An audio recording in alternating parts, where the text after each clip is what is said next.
حیوانات کے حقوق، حیوانوں کے بھی حقوق اسلام نے بیان کیے ہیں۔ ہمارے اوپر کیا حقوق ہے حیوانوں کے، جانوروں کے؟ نمبر 1، جس جانور سے کوئی فائدہ یا مطلب نہ ہو اس کو قید نہ کرے۔ جس جانور سے ہمیں کوئی فائدہ نہیں ہے، کوئی ہمارا مطلب نہیں ہے،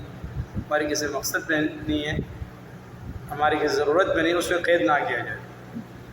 بالخصوص پرندوں اور دیگر حیوانات کے بچوں کو گھونسلے سے نکالنا، ان کے ماں باپ کو پریشان کرنا بڑی بے رحمی ہے۔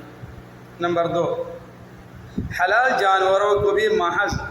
دل بہلانے کے لیے قتل نہ کرے، قتل نہ کیا جائے حلال جانوروں کو محض دل بہلانے کے لیے، کھانے کے لیے اجازت ہے۔ نمبر 3، جو جانور اپنے کام میں ہیں ان کے کھانے پینے اور راحت و آرام کا پورے طور سے اہتمام کرے،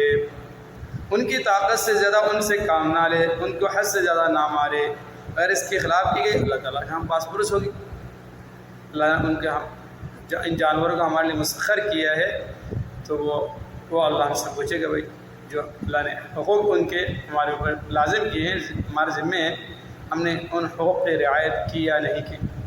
جو جانور اپنے کام میں ہیں ان کے کھانے پینے اور راحت و آرام کا پورے طور سے اہتمام کرے، ان کی طاقت سے زیادہ ان سے کام نہ لے، ان کو حد سے زیادہ نہ مارے۔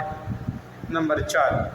جن جانوروں کو ذبح کرنا ہو یا موذی تکلیف دہ ہونے کی وجہ سے قتل کرنا ہو تو تیز اوزار سے جلدی کام تمام کر دے، اس کو تڑپائے نہیں، بھوکا پیاسا رکھ کر جان نہ لے۔ حقوق کی ادائیگی کے متعلق ایک اہم بات ہے، اگر کسی کے حقوق کی ادائیگی میں کچھ کوتاہی ہو گئی ہو تو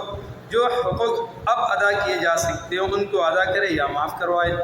مثلا کسی کا قرض رہ گیا تھا یا کسی کی خیانت کی تھی وغیرہ، اور جو حقوق صرف معاف کرانے کے قابل ہو ان کو معاف کرا لے، مثلا غیبت وغیرہ کی تھی یا کسی کو مارا تھا،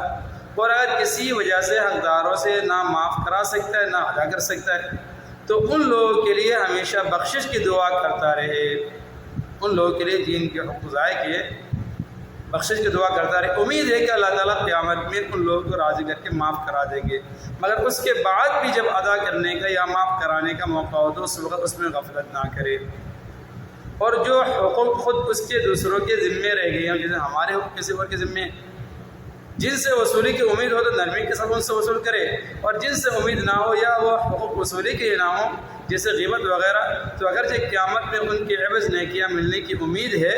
مگر معاف کر دینے میں اور زیادہ ثواب ہے، اس سے بالکل معاف کر دینا زیادہ بہتر ہے۔ خاص طور پر جب کوئی شخص منت خوشامد کر کے معافی چاہے تو اسے معاف کر ہی دینا چاہیے۔